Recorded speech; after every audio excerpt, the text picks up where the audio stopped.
Na lição de hoje, nós veremos que Neemias teve que enfrentar os opositores à construção da obra de Deus.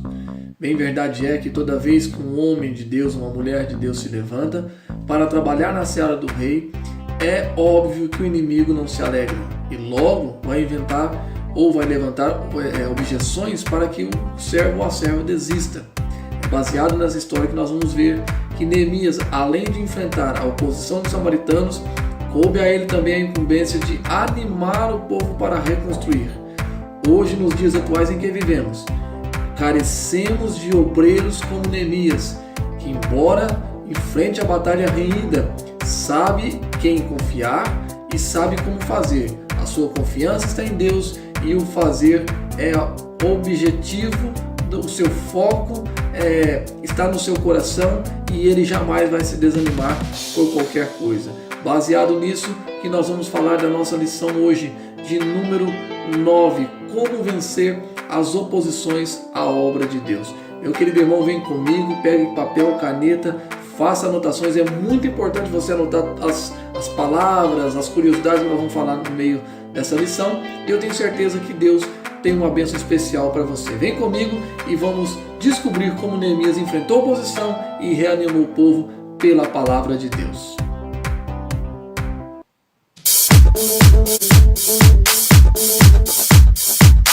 Bom dia, meu querido irmão, a paz de Cristo seja sobre vocês, sobre a tua vida e sobre a tua casa, nesse domingo ensolarado, nesse domingo maravilhoso, onde eu tenho certeza que Deus tem uma palavra especial para cada um de nós. Hoje, a lição de número 9, nós estamos tratando do assunto como vencer as oposições à obra de Deus, que não são poucas, são várias, são muitas. O mundo, o inimigo de nossas almas e tantas outras coisas vêm nos cercar para tentar nos atrapalhar de fazermos a obra de Deus. E é baseado nisso que nós vamos tratar essa lição de número 9 hoje, nesta manhã. Para tanto, o nosso texto áureo está registrado na carta de Paulo aos Romanos, no capítulo 8, no versículo de número 37, que diz assim: Mas em todas estas coisas somos mais do que vencedores por aquele que nos amou. Que palavra maravilhosa do apóstolo Paulo. A nossa verdade prática, ela vai estar registrada e dizendo assim: quando depositamos nossa confiança em Deus, descobrimos que Ele é muito maior do que todos os obstáculos que encontraremos. Então o segredo aqui é confiança. Confiar no Senhor, eu tenho certeza que nós vamos descobrir que com Ele somos mais do que vencedores e não haverá obstáculos para nos impedir. A nossa leitura bíblica em classe, como de praxe, ela está registrada no livro de Neemias, capítulo 4, versículo 8 a 20,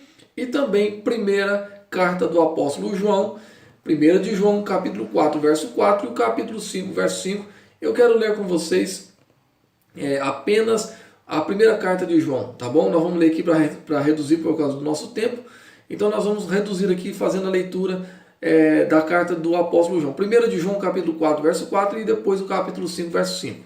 Que diz assim: Filhinhos, sois de Deus e já os tendes vencido, porque maior é o que está em vós do que o que está no mundo. 1 de João 4 e 4. Agora 1 de João 5 e 5. Que diz assim: quem é que vence o mundo, senão aquele que crê que Jesus é o Filho de Deus? Quem é que vence o mundo, senão aquele que crê que Jesus é o Filho de Deus? É claro que é a igreja, é claro que somos nós, eu e você, que vencemos todo o mundo, toda a batalha, todo obstáculo pelo poder da palavra de Deus. Bom, meu querido, na lição 7 observamos como a construção dos muros em Jerusalém provocou uma dura resistência por parte dos samaritanos. Nós falamos isso na lição de número 7. Nessa lição iremos observar mais detalhadamente as diferentes formas dos seus ataques. Lá na lição 7 nós fizemos um aparato, um resumo. Agora nós vamos ver alguns detalhes de como os inimigos tentaram atrapalhar a obra do Senhor. Bom, para que você entenda o que foi isso, o que foi esse ataque, é necessário que a gente faça a leitura do título do nosso primeiro tópico, que vai trazer o título dizendo: qual a procedência desses ataques? Toda vez que nós somos, a obra do Senhor é atacada, é claro, é lógico, é objetivo, é óbvio, né? Melhor dizendo, que o ataque vem de algum lugar. alguém ataca, procede alguém, há uma combinação, há um projeto, há uma palavra que é dada, liberada, para que o ataque seja conduzido. Então nós vamos ver agora a origem desse ataque. Então primeiro a Bíblia revela a verdadeira força por trás dos ataques que os samaritanos promoveram a Israel. Ela diz, não temos que lutar contra a carne nem contra o sangue, mas sim contra os principados, contra as potestades, contra os príncipes das trevas deste século, contra as hostes espirituais da maldade nos lugares celestiais, Efésios capítulo 6, verso 12. Então logo a primeira origem que nós temos do ataque à obra de Deus, ele é uma origem maligna. A origem é maligna. Ela vem de potestades, ela vem de principados, ela vem de príncipes das trevas. Todos esses são demônios que regem nações. São demônios que a Bíblia diz que controlam o planeta, controlam o mundo, o sistema mundano. Então logo nós percebemos que nós estamos cercados a 24 horas por esse sistema que tenta nos persuadir a abandonar a obra de Deus. Meu querido irmão, essa lição vai nos trazer um alerta, porque nós estamos atravessando um momento de especulações, um momento muito difícil. E muita gente especula como será o futuro, como será 2021, se tem isso, se volta aquilo. E muitas das vezes, irmãos, nós estamos deixando a obra, esquecendo a obra de Deus, esquecendo o verdadeiro objetivo da igreja, que é o evangelizar. E a Bíblia diz que quando a gente deixa a obra do Senhor, o inimigo cresce. Tá? Então nós precisamos entender que o inimigo está nos atacando nesses dias como igreja, e nós precisamos entender a origem para vencê-los. A Bíblia diz, resistir ao diabo e ele fugirá de vós. Então a primeira colocação que o autor nos dá aqui é que a igreja ela sofre constantemente ataques malignos. Tá? Portanto, nossa luta é antes de tudo espiritual. Antes de qualquer batalha física, ou enfim, enfermidade, o que tiver, ou que aconteça com você aí, a Bíblia diz que a nossa luta ela é contra as potestades, ou seja, é uma luta espiritual, é uma batalha espiritual. Os inimigos visíveis são meramente instrumentos dos demônios, os quais nos atacam. Desde que Lúcifer caiu em pecado, lá atrás no Jardim do Éden, ele tem sido, no Jardim do Éden, ele tem sido adversário de Deus e sua obra, conforme escreveu o apóstolo Pedro em 1 de Pedro 5 e 8. Tá? Então, olha o que diz o apóstolo Pedro, eu gosto muito desse texto, 1 de Pedro, capítulo de número 5, verso 8, Pedro vai falar dessa inimizade, 1 de Pedro, capítulo de número 5, verso de número 8. O apóstolo Pedro está registrando para nós dizendo o seguinte: sede vós também pacientes, fortalecei o vosso coração, porque já a vinda do Senhor desculpe, eu li aqui, foi Tiago, né?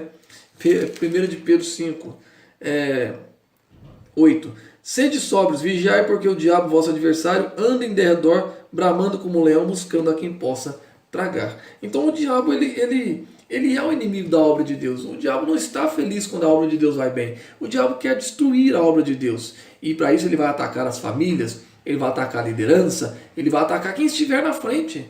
Então é necessário que nós tenhamos a consciência de que a origem do ataque é maligna. E tendo essa consciência de onde vem essa origem, nós então construiremos ou buscaremos recursos, as armas essenciais que Paulo falou aos Efésios no capítulo 6. Então, meu querido irmão, jejum, oração, dedicação, consagração, louvor, tudo isso faz parte de um bojo para enfrentarmos as batalhas espirituais, porque elas têm a sua origem no campo espiritual. Tá? Com a orientação que a Bíblia dá qual é a orientação que a Bíblia nos dá diante dessa luta espiritual contra esses demônios? Ela diz, portanto, tomai toda a armadura de Deus para que possais. 3 coisas aqui, pelo menos, o apóstolo Paulo registra na sua carta aos Efésios, no capítulo 6. Primeiro, resistir no dia mau. Então, portanto, tomai a armadura de Deus para quê? Primeira coisa, resistir no dia mau. Resistência, bloqueio. A psicologia diz que o não é libertador. Você já deve ter ouvido falar essa frase. O não é libertador, né? Quando nós dissemos não para o pecado, nós estamos resistindo no dia mau. Estamos vivendo em dias maus. E quem tem coragem de resistir? Somos nós, os remanescentes, a igreja do Senhor. Então, meu querido, você precisa aprender a resistir. Você precisa aprender a dizer não para o pecado. Bom, a segunda armadura, ela diz assim, a Bíblia orienta dizendo assim, primeiro, resistir no dia mau. Segundo, pega a armadura, porque tendo feito tudo, tá? Tendo feito tudo. Esse feito tudo aqui, a Bíblia quer dizer todos os recursos, tá? Resistir o dia mau, tendo feito tudo, tá? Ficai firmes. É a terceira orientação do apóstolo Paulo no capítulo 6, verso 13. Vemos que assim a Bíblia não aconselha fugir da luta, mas sim ficar firme, resistir e vencer. A Bíblia não manda a gente fugir da luta. A Bíblia diz, resista no dia do mal. Tendo feito tudo, ou seja, use todos os recursos que a Bíblia te ofereça. E fique firme. Não desanime. Não saia da presença do Senhor, principalmente nesses dias que são considerados dias maus. A Bíblia diz que Deus tem abreviado esse tempo, tá? Porque muito em breve a igreja vai passar pelo processo do arrebatamento e nós ficaremos livres de uma vez por todas desse mundo. Mas até lá, teremos ataques malignos, teremos oposições à obra de Deus, mas resistir ao mal, tendo feito tudo, ficai firmes. Ou seja, resista, use as armas que o Senhor disponibilizou para todos nós. Bom, nesta luta contra o mundo invisível, a arma mais eficaz é o quê? É a fé. A Bíblia diz, quem é que vence o mundo, senão aquele que crê que Jesus Cristo é o Filho de Deus? Então a Bíblia orienta dizendo, 1 João 5,5, que se nós cremos que Jesus Cristo é o Filho de Deus, nós vamos vencer o mundo. É fácil, irmão. Basta crer. Basta crer que Jesus é o Filho de Deus, que Ele pode nos ajudar. Ele tomou sobre si as nossas dores, a nossa enfermidade, o castigo traz a paz. Ele tomou sobre si todas essas angústias. E Ele disse assim, no mundo tereis de aflições, mas tende bom ânimo. Eu venci o mundo. Se Jesus venceu, Ele nos orienta a vencer. Em Cristo Jesus, nós somos mais que vencedores. Por isso a Bíblia aconselha, milita a boa milícia da fé. Toma posse da vida eterna. Paulo falando a Timóteo no capítulo 6, verso 12 da sua primeira carta a Timóteo. Milita a boa militância, ou seja, marche. Nós não somos a igreja triunfante. A igreja triunfante é a igreja do arrebatamento. Nós somos a igreja militante, a igreja que marcha.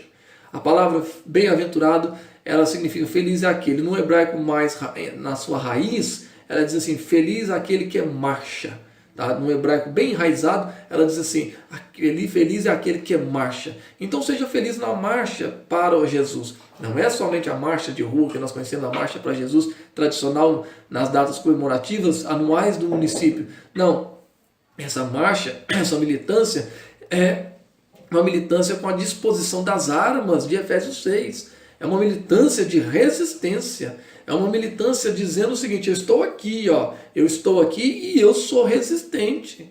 Então, meu querido, milite com a boa milícia da fé. Toma posse da vida eterna. Pela fé experimentamos a operação do Espírito Santo em nossa vida. Jamais, irmão, preste atenção nisso, jamais você deve permitir que alguma coisa venha abalar a sua fé. Porque sem fé é impossível agradar-lhe ou agradar a Deus. Devemos não temer, mas crer somente, conforme Mateus 5,38. Creia somente. Tá? Não deis lugar, Paulo dizia aos Efésios 4:2, não deis lugar ao diabo. Use a tua fé, a tua maior arma é fé. Crer que Jesus é o Filho de Deus, crer que Ele morreu, ressuscitou, está vivo, é vencedor, venceu a morte, venceu o inferno, tem a chave da vitória, tem a chave de tudo. E Ele é o nosso Messias, Ele é o nosso Senhor. Tenha fé, meu querido irmão, porque Deus te dará a vitória.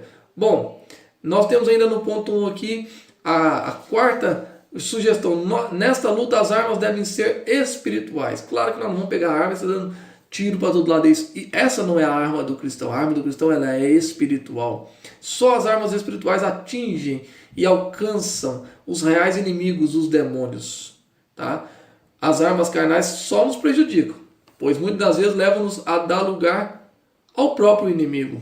Tá? Essas armas não são armas viáveis para um cristão. As armas que nós vamos lutar contra o inimigo são armas espirituais. Jejum, oração, consagração, louvor, adoração, Bíblia, palavra, tá? Meditação, formação. Tem muito crente aí que não conhece a Bíblia porque por falta de formação, de informação, de comunicação.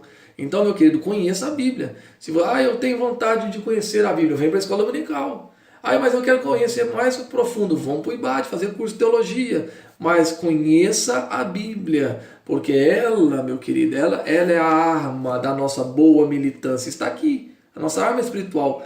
Resistir ao diabo e ele fugirá de vós, é o conselho do apóstolo Tiago para nós, e é o conselho que nós deixamos para você nesta manhã, tá bom? Já sabemos de onde é a origem, sabemos que a nossa luta é espiritual, sabemos que nós precisamos resistir e que também nós temos armas espirituais. Sabendo disso, nós vamos enfrentar o inimigo, e foi com esse objetivo, com essa fé, que Neemias entrou na batalha para vencer. Tá bom, meu querido? Vamos aguardar agora, nós vamos para o tópico de número 2, tá? E eu tenho certeza que nós vamos continuar aprendendo com a palavra de Deus em nome de Jesus.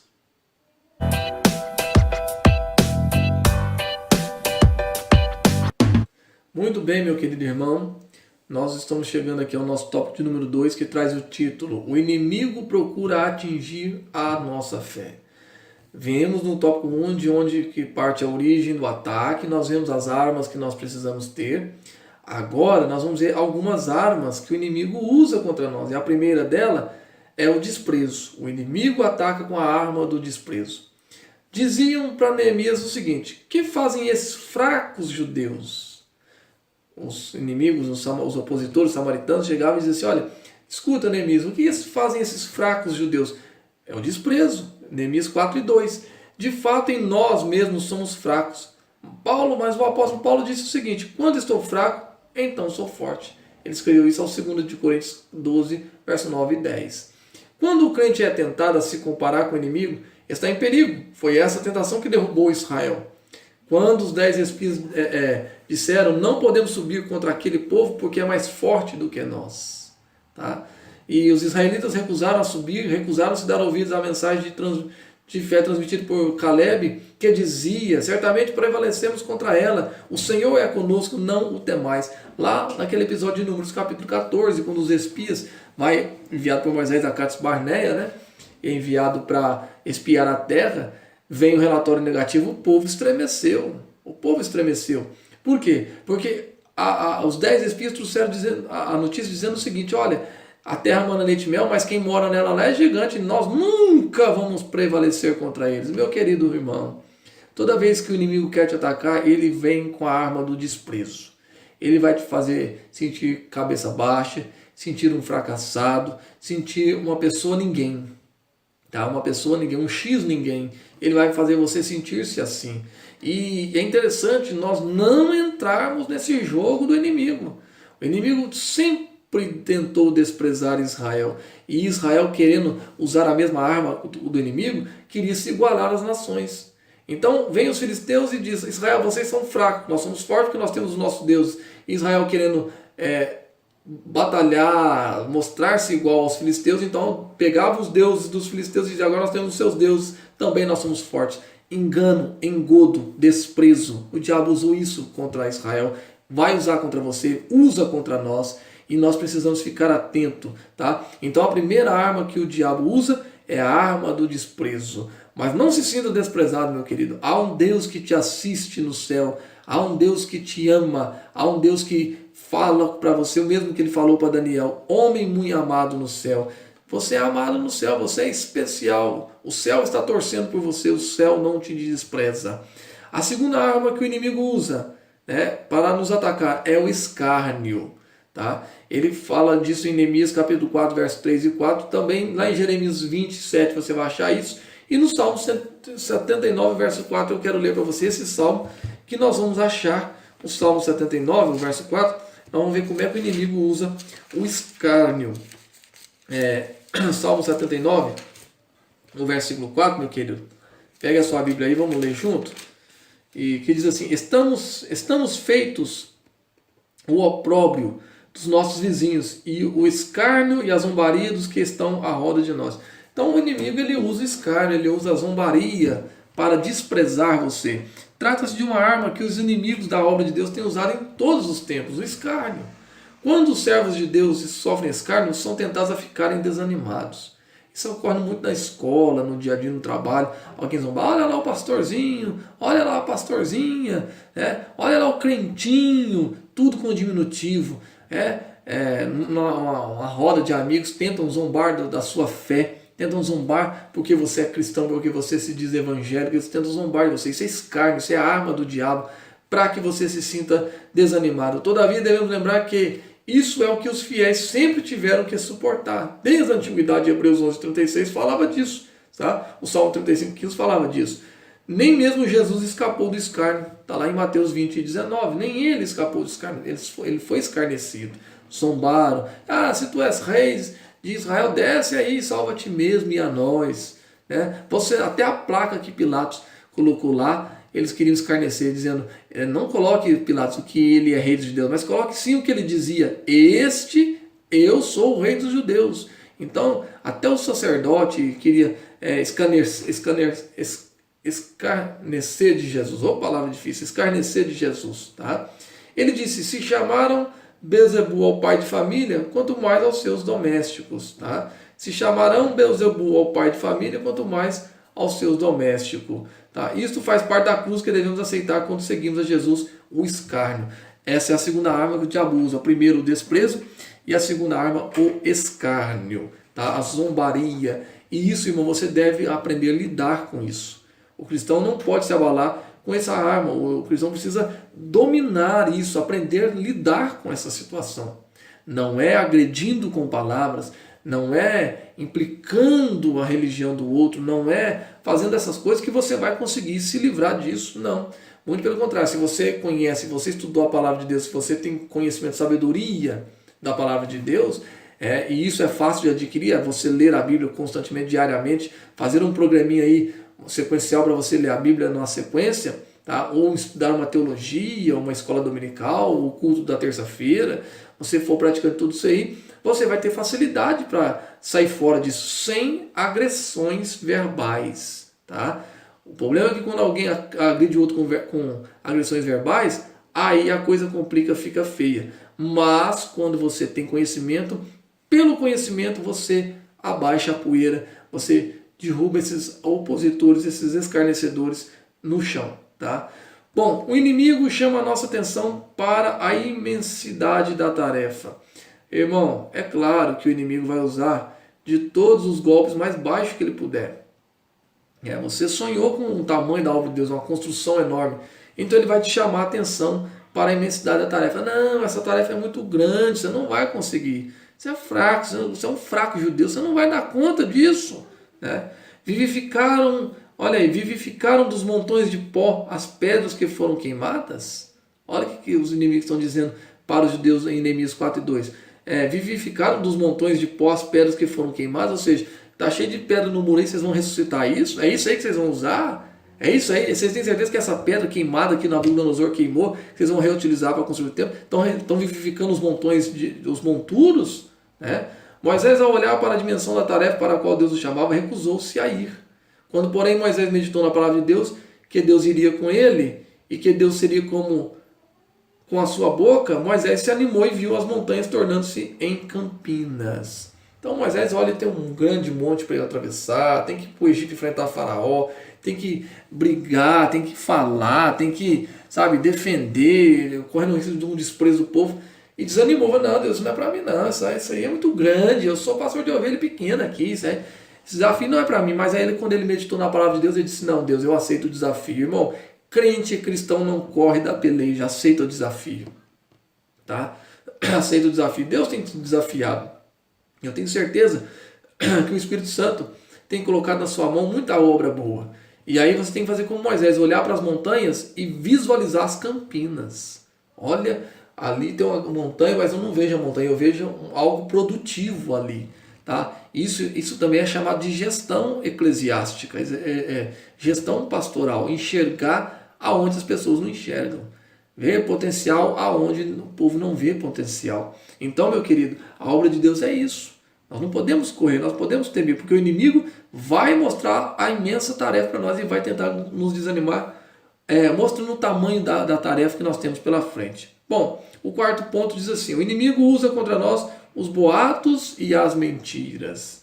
Os samaritanos espalharam calúnias contra Neemias, dizendo que ele planejava constituir-se rei. Não, Neemias está nessa obra só porque quer ganhar, quer ser rei, quer ser beneficiado. Tá? É jogo de política, é jogo de interesse.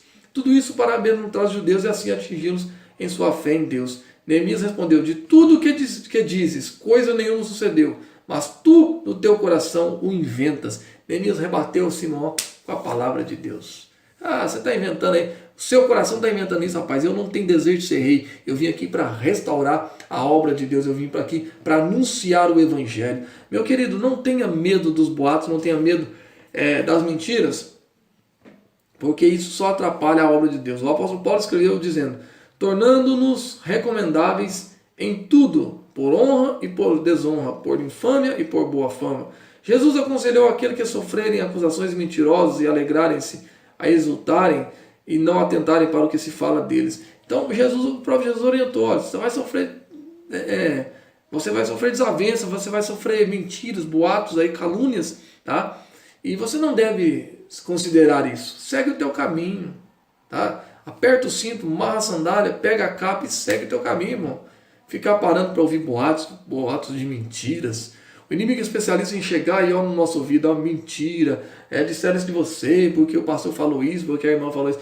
Irmão, levanta, aperta o cinto, marra a sandália, pega a tua capa e vai embora, caminha, deixa isso para lá. Essas mentiras, esses boatos, isso nada agrega, sabe? Quando alguém vier te contar uma mentira, um boato, fala assim: bom, em nome de Jesus, vamos orar primeiro? Antes de abrir sua boca aí, essa boca que está cheia de veneno, destilando veneno aí, vamos orar e repreender o espírito de dissensão e divisão. Feito isso, irmão, pode ter certeza que vai fazer igual o Balaão lá. A jumenta vai falar e vai verter a língua de Balaão lá. Sabe por quê? Porque a igreja tem uma promessa de Jesus para ela: as portas do inferno não prevalecerão contra a minha igreja. Boato e mentira não derruba a igreja. O que derruba é quando a igreja perde a fé e acredita nesses boatos e nessas mentiras. Mas se a igreja permanecer na fé, crendo que Jesus é o Messias e o nosso Senhor, aí, meu querido, os boatos caem por terra em nome de Jesus. Em nome de Jesus cai por terra, tá? Então, meu querido, olha aí. O inimigo usa como arma a astúcia também. Os samaritanos convidaram os judeus para juntos se congregarem nas aldeias. Vamos congregar juntos. Porém, tentavam fazer mal a Neemias. Insistiram na proposta, mas o convite foi repetidamente recusado por Neemias. Estou fazendo uma grande obra, não posso descer. Convidaram Neemias para tomar um café. Vamos tomar um café na aldeia, com a intenção de que, quando chegasse lá, já tinha um matador para matar Neemias lá. Aí Neemias, muito esperto, muito ligeiro, no capítulo 6, verso 3, ele diz assim: olha, estou fazendo uma grande obra e não poderei descer, não posso parar. Então, meu querido, quando você está na obra do Senhor, fica atento. Atento aos convites, atento às lisonjas. As pessoas vão te querer lisonjear você, te elogiar, te colocar lá em cima. Você é o melhor pregador, você é a melhor cantora, o melhor cantor. Não caia nessa astúcia, não caia nesse engodo, tá? Eu não prego nada, você não prega nada, nós só fazemos a nossa obrigação, que é anunciar o evangelho. Não existe na nossa igreja aquele que prega melhor do que o outro, que canta melhor do que o outro. Existe aquele que é usado por Deus no dia certo, na hora certa, para entregar uma mensagem para quem precisa de salvação. Quando nós não entendemos isso, o inimigo entra com astúcia, e aí, meu querido, vai vir convite para tomar um cafezinho, vai vir convite para ir para a casa do inimigo. Quando chegar lá, tem uma baita de uma armadilha para você, e quando você pensar em sair, é como uma aranha que tece sua telha no canto. Quando vem a mosca, posa. Quanto mais a mosca mexe, mais ela se enrola na teia. Basta só a aranha vir e devorar, tá? Então tome cuidado com isso. Além das armas que nós falamos, que é o desprezo, que é o escárnio, que é a imensidão da tarefa, que é a astúcia, o inimigo viu que não conseguiu nada, então ele vai fazer ameaça. Agora chegou a hora mais tensa, tá? Ele vai fazer ameaça. Os inimigos dos judeus ameaçaram guerrear contra ele. Se você não parar, eu guerreio contra você, a fim de espalharem medo e pânico entre o povo de Deus. Porém, diz Neemias, oramos ao nosso Deus e pusemos guarda contra eles. Vamos orar e os guardas ficam vigiando. Os judeus não atacaram os samaritanos, mas defenderam a sua área de trabalho. Não houve guerra. Não houve espada nem morte, mas os judeus ficaram ali de guarda. Ó, na obra aqui temos guarda. Se entrar, né, vamos ter problema. Meu querido irmão, quando o inimigo não pode te convencer pela persuasão, então ele começa a ameaçar. Senaqueribe fez isso com Ezequias, botou terror em Ezequias, de modo que Ezequias vendeu até o portão de Jerusalém, as pedras de ouro e de prata, ele vendeu e mandou tudo para Senaqueribe, e Senaqueribe ainda ficou desafiando ele. Ezequias buscou o Senhor disse assim, Ezequias, não se preocupe, ele não levantou contra você, ele levantou contra mim. Tá? Ele está falando, ele está difamando o meu nome, ele está desafiando a mim. Eu vou fazer o seguinte, vou colocar um anzol no nariz dele, um freio na boca dele, e pelo caminho que ele veio, ele volta por 7. E o Senhor diz que naquela noite, a Bíblia diz que o anjo do Senhor matou 185 mil inimigos de Israel, tá? Os assírios. Então, meu querido irmão, não fique aí com medo das ameaças do inimigo. O inimigo vai fazer muitas ameaças. Mas faça como Neemias diz assim, oramos ao nosso Deus e pusemos guarda contra eles.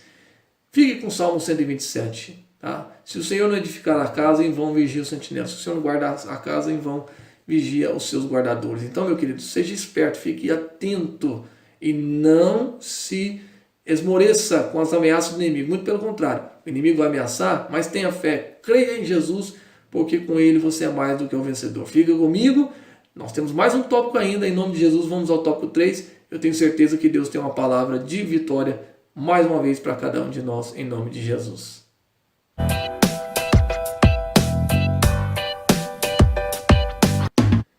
Muito bem, meu querido irmão, chegamos aqui ao tópico de número 3.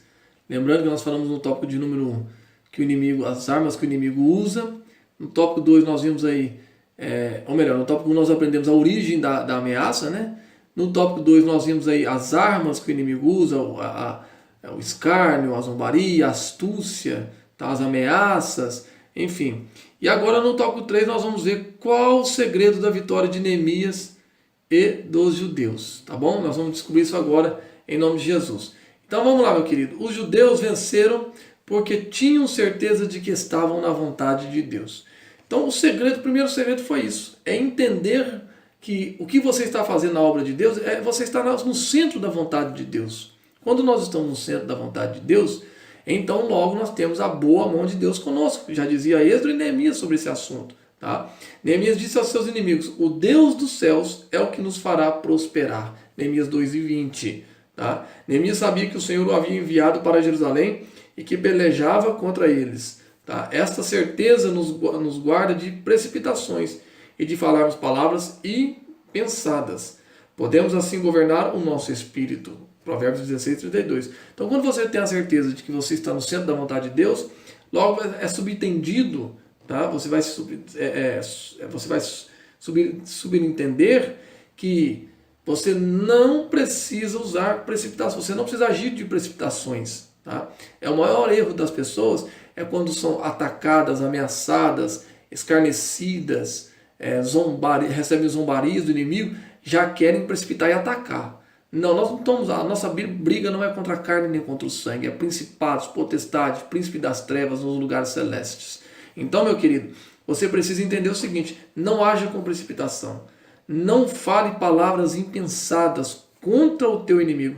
A Bíblia diz na carta de Judas que o arcanjo Miguel, lutando com Satanás acerca do corpo de Moisés, né, nem Miguel ousou repreender o diabo. Miguel diz assim, Satanás, que o Senhor Deus te repreenda. Porque não é função de Miguel, o arcanjo, repreender.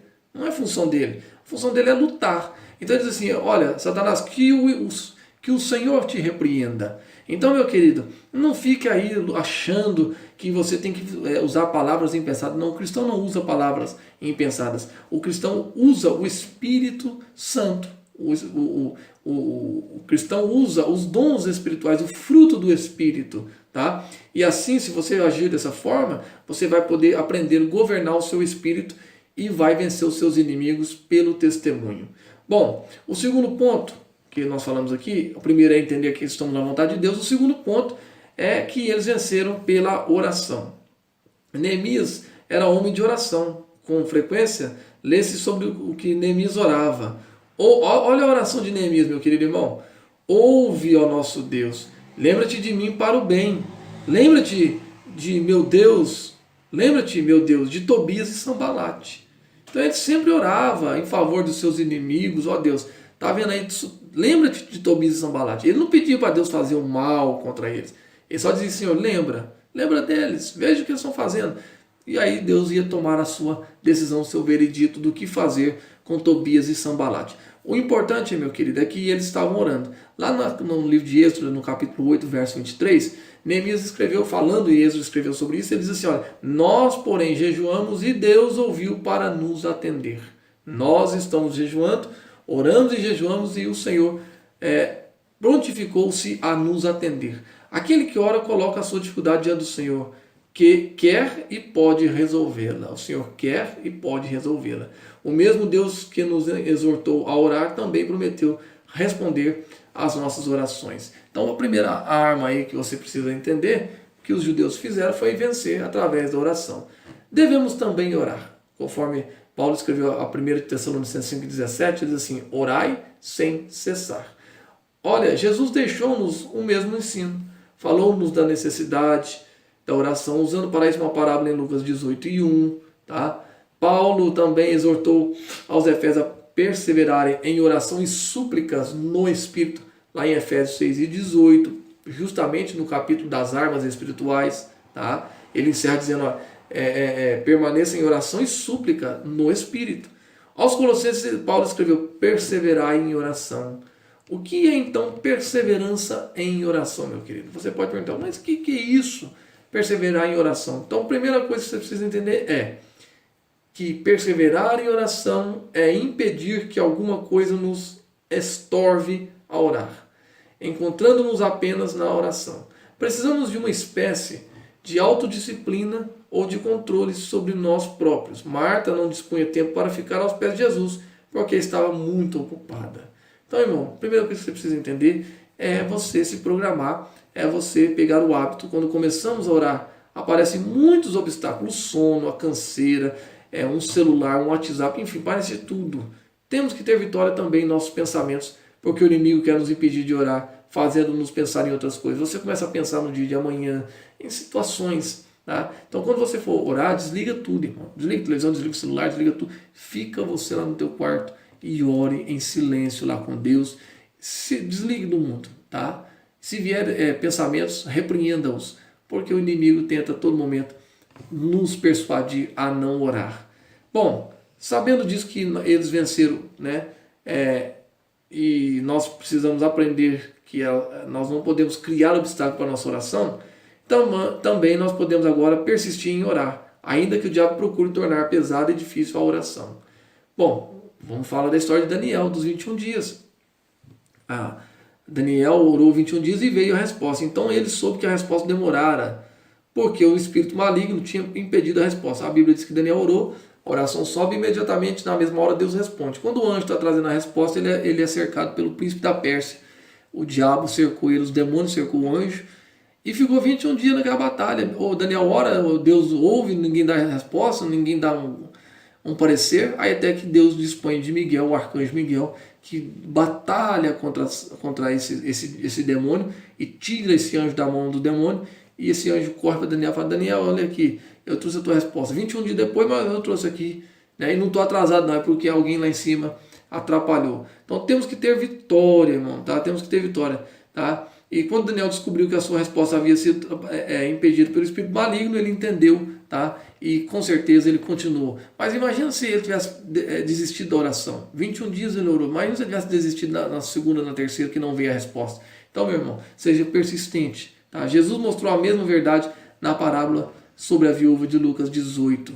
Tá? Seja persistente na oração, não desanime, porque o inimigo vai fazer de tudo para te impedir e para impedir a sua resposta, a tua oração de subir, a tua resposta de chegar. Mas tenha certeza, tenha fé que você persistindo em oração, essas barreiras serão quebradas, tá bom? Bom, o terceiro ponto aqui é orar até que venha a resposta. Continue orando, vai orando até vir a resposta. Devemos orar até que a resposta venha. Jesus orou 3 vezes sobre a mesma coisa, Mateus 26, 44. Quer ver? Vamos ver o que Jesus orou. Mateus capítulo de número 26. Esse texto ele é muito importante para a gente meditar nele. Mateus 26, verso 44, vai dizendo assim, irmão, ó. E deixando-os de novo, foi orar pela terceira vez, dizendo as mesmas palavras. Jesus está no Getsemane orando. E por 3 vezes no Getsemane ele ora pela mesma coisa. Ou seja, não é uma reza, é uma oração, uma súplica, tá? E ele orou com as mesmas palavras. Então, ou seja, irmão, há uma necessidade, tem coisas que a gente pede que a gente sabe que Deus vai responder, mas há coisas que a intensidade da oração precisa ser maior. Então você vai saber aí que você precisa, né, de aumentar essa intensidade. Orou 1 vez, 2 vezes, não veio a resposta? Vai persistindo, vai orando até a resposta vir. Porque Deus não abandona. Isaías escreveu isso no capítulo 45. Pode uma mãe esquecer do seu filho? Pode uma mãe esquecer de amamentar o seu filho? Ainda que isso aconteça, eu, o Senhor, não esquecerei de vós. Tá bom, meu querido? Olha que palavra tremenda para nossas vidas. Outro personagem que orou foi Paulo, também orou 3 vezes até que Deus respondeu. Elias orou 7 vezes no Monte Carmelo, irmão, para que viesse a chuva, tá? E os discípulos perseveraram em oração até que o fogo caiu 10 dias. Então, irmão, não podemos desistir. Tá? O inimigo quer que você desista de imediato. O inimigo quer que você largue tudo e vá embora. Não. Resistência. Crie resistência. Tá? Como é que a gente fica imune da gripe? Criando resistência, tomando vitamina C, laranja, cerola, tudo que envolve aí, que ajuda na imunidade, a gente vai adquirindo, vai ingerindo e a imunidade aumenta e a gente não gripa muito fácil. Né? Assim, da mesma forma, a oração. Quanto mais você persiste, quanto mais você é uma pessoa de oração, pode ter certeza que a sua imunidade espiritual vai estar sempre elevada. É uma prova de que o espírito de oração opera em nós, conforme aí Zacarias escreveu no capítulo 12, verso 10 do seu livro. O Espírito Santo ora em nós, enquanto trabalhamos, enquanto nos ocupamos de nossas tarefas diárias. O Espírito não se preocupa acerca da posição do nosso corpo. Isto é, se estamos ajoelhados, deitados ou em pé. Não importa. Tem gente que acha que orar tem que ser só de joelho. Não, o Espírito Santo não importa com isso. Você pode estar andando na rua e orando. Você pode estar sentado dentro do ônibus orando. Você pode estar no trabalho orando. Você pode estar deitado orando. O Espírito Santo não importa com a posição do corpo em que você vai orar. Ele importa que você fale com ele. Tá? Isto é, se estamos ajoelhados, deitados ou em pé, tá? Ele não importa. Isto é o segredo de estarmos sempre orando. Por isso que Paulo diz assim, orar sem cessar. Se eu fosse levar na literalidade da palavra, 24 horas de joelho, ninguém aguenta. Mas você pode orar orando constantemente, sem cessar. A oração sem cessar é isso. Ora no serviço em pé, ora trabalhando, ora andando. Tem dia que eu estou dirigindo no carro, na estrada, eu estou orando. Né? Eu estou sozinho no carro, às vezes eu estou indo para o trabalho, no meu carro sozinho, eu ligo um louvor ali e vou orando, dizendo Deus abençoe o dia da vitória, eu tenho isso para fazer, eu tenho aquilo para fazer, até 5 da tarde, até 6 da tarde, depois das 6 eu tenho a noite para fazer isso, e vou orando, Deus dá graça, dá misericórdia, constantemente orando, todos os dias você ora, irmão. Mas você acredita se eu disser para você que tem crente que não ora dia nenhum? É verdade, irmão, existe isso, mas precisamos ensiná-los a orar. Bom, isto é o segredo de estarmos sempre orando. Dá liberdade ao Espírito.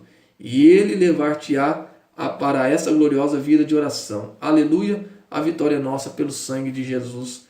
Amém. Meu querido, saiba de uma coisa. A oração pode muito em seus efeitos. Neemias venceu a batalha, Neemias venceu seus inimigos pelo poder da oração. Não somente orou porque ele era uma pessoa de oração, antes de anunciar que ele ia reconstruir a muralha, ele orou, né? Antes de ir falar com o rei Artaxerxes, ele orou, antes de começar ele orou, enfim, ele orava sempre orando em constante oração. Sanbalat e Tobias estão no pé da muralha, enchendo a paciência deles, dizendo, desce, tira esses fracos judeus daí. E a Bíblia está dizendo que ele está orando, eu não posso descer, eu estou uma grande obra e não posso parar. Estou orando, estou trabalhando. É uma chapiscada com a colher, uma oração a Deus. Então, meu querido, vença as oposições à obra de Deus usando as armas legais que o Senhor disponibilizou para nós, que é jejum, oração, consagração, Efésios 6, fruto do Espírito, dons espirituais, tudo isso está a favor da igreja à nossa disposição. Amém, irmão? Então, nós aprendemos nessa manhã como vencer a oposição à obra do Senhor, vencendo usando as armas espirituais. Que Deus em Cristo te abençoe. Esta foi a nossa lição de número 9 semana que vem, dia 6 de setembro, antes do feriado, hein, de domingo. Ou melhor, de segunda, né? O feriado é na segunda-feira. Semana que vem, a lição de número 10, provai se os espíritos são de Deus. É uma lição tremenda, é uma lição tremenda e eu convido você a assistir. Divulgue esse vídeo, dê um clique aí, tá, no YouTube aí, acessa aí as páginas da igreja, assista as lives, assista a rede social da igreja, tá bom? Ative sininho, inscreva no canal, faça tudo que precisa ser feito aí, meu irmão. Anuncie, envie esse vídeo da escola dominical, o nosso aqui da classe de adulto, infantil, adolescente, envie para as pessoas, compartilha aí, irmão. Esse vídeo aqui, compartilha, eu recebo toda manhã, eu recebo irmãos aqui que ficam mandando bom dia, bom dia, bom dia. Irmão, pega um vídeo desse aqui, faz esmiuça ele aí com mensagem aí e manda para o povo, irmão, para que eles possam aprender a palavra de Deus e também se desperte, tá bom? Que Deus em Cristo te abençoe, tá? Eu quero orar com você nesse momento e pedir a Deus a graça sobre o seu dia, hoje, domingo, para que Deus te dê vitória. Pai, em nome de Jesus, eu oro em favor desse irmão, dessa irmã que me acompanhou nessa lição. Que o Senhor abençoe o seu dia, que o Senhor dê graça a ele, para que ele continue, Senhor, sendo esse valente de Cristo, militando a boa milícia. Pai, em nome de Jesus, nos ajuda a vencer as armas nos dê armas espirituais para vencermos os inimigos, as oposições à tua obra, para que o nome do Senhor seja glorificado. Abençoe o nosso dia, nos dê vitória e hoje à noite estaremos na tua casa para glorificar o teu santo nome. Esta é a nossa oração em nome de Jesus. Que Deus te abençoe, que o grande amor de Deus, a graça de nosso Senhor e Salvador Jesus Cristo e a doce e eterna comunhão do Espírito Santo seja sobre você, sobre toda a casa, sobre a tua família, hoje e para todos sempre, em nome de Jesus. Amém. E até a próxima aula, assim permitindo o Senhor, em nome de Jesus.